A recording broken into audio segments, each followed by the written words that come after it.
Udah kuat, betul. Kamu nggak? Terus tengah-tengah nggak? Biru. Biru.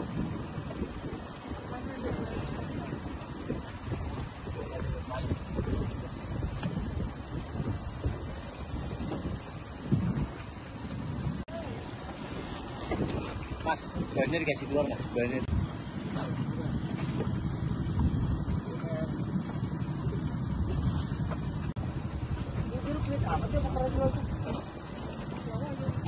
Biru.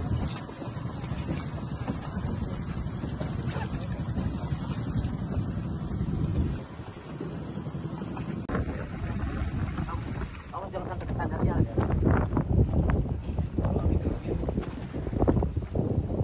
Lagi. Pokoknya jangan sampai nempel.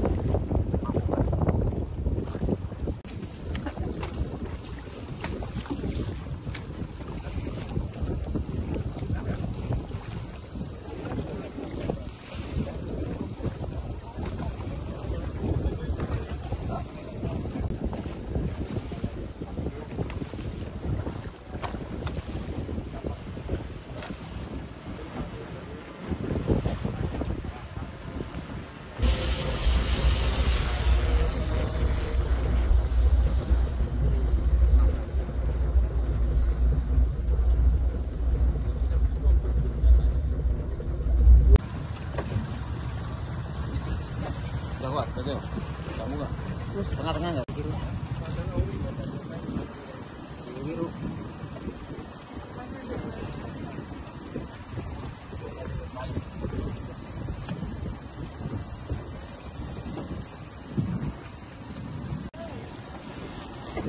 Mas, bannya dikasih keluar mas, bannya.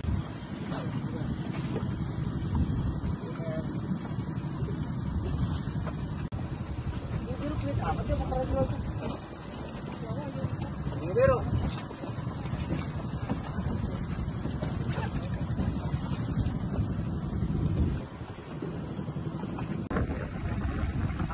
Kamu jangan sampai kesandar ya.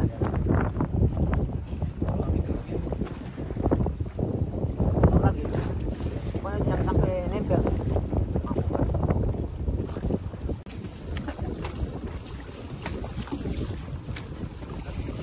Sebetulnya begini, ini kan nggak tepat kalau disegel, tapi oke lah kita hargai ya. Kenapa masih dihargai? Karena yang benar itu adalah dia dirubuhin.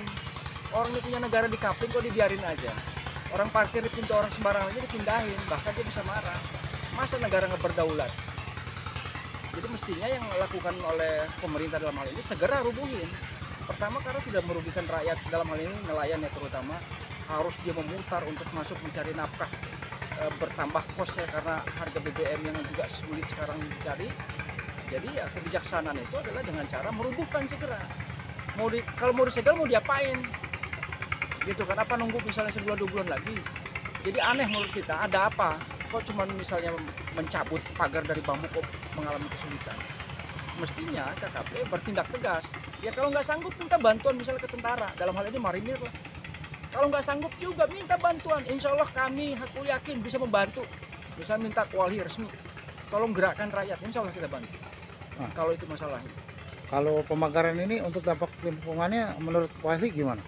Ya sebetulnya motif ya yang paling utama itu, motifnya dulu karena kita melihat itu adalah ini dalam konteks tata ruangnya dia diarahkan untuk pembangunan kota baru dengan cara mereklamasi. Nah kalau dia sudah reklamasi baru kelihatan dampak yang lebih besarnya. Memang untuk sekarang ini dampak lingkungannya itu adalah dia menghambat laju arus muara dari muara ke laut dan sebaliknya, sehingga nanti di sela-sela pagar bambu yang dibangun itu dia akan menumpuk sampah. Ini akan menyulitkan terutama bagi nelayan-nelayan yang butuh sirkulasi, nelayan tambak maksudnya gitu ya, butuh sirkulasi air. Kan ini daerah yang tercemar dari atas bisa jadi tuh. Kalau dia nggak lancar pembuangan airnya dan sebaliknya dari laut masuk kemari, ini bisa berpengaruh terhadap konteks budidaya, bisa terancam gagal. Bisa dapat merusak ekosistem laut juga nggak sih? Kalau ekosistem laut ya pasti, memang kita nggak bisa memastikan berapa sebetulnya kalau dia ada terumbu karang dengan pemagaran ini ya. Kita belum lihat karena kita belum melakukan itu. Tapi prinsipnya apapun yang sudah membawa material baru ke dalam material alami itu pasti akan menimbulkan kerusakan karena di dalam permukaan air nggak nampak apa yang terjadi.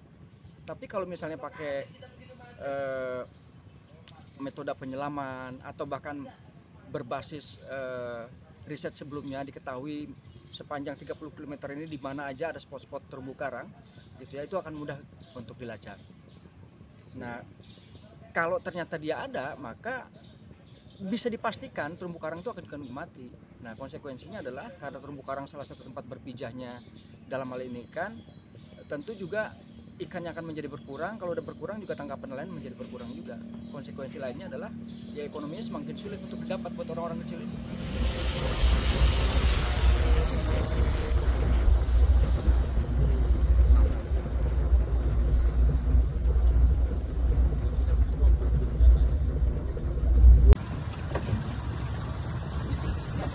Kuat, betul.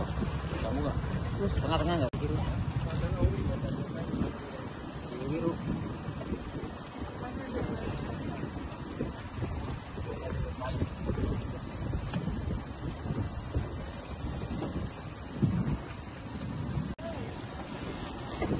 Mas, bannya dikasih keluar mas, bannya.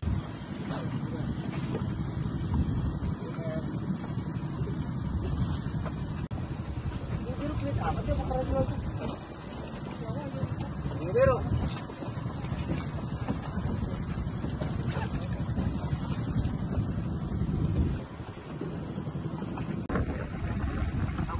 Kamu jangan sampai kesandar ya.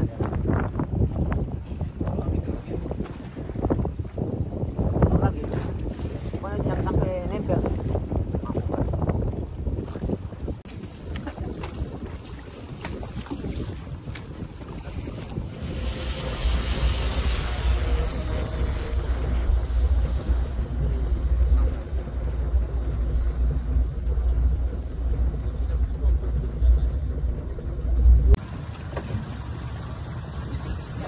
Kuat, betul.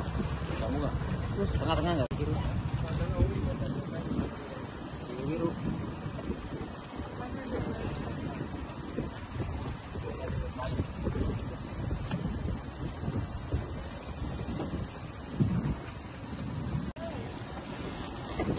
Mas, bannya dikasih keluar mas, bannya.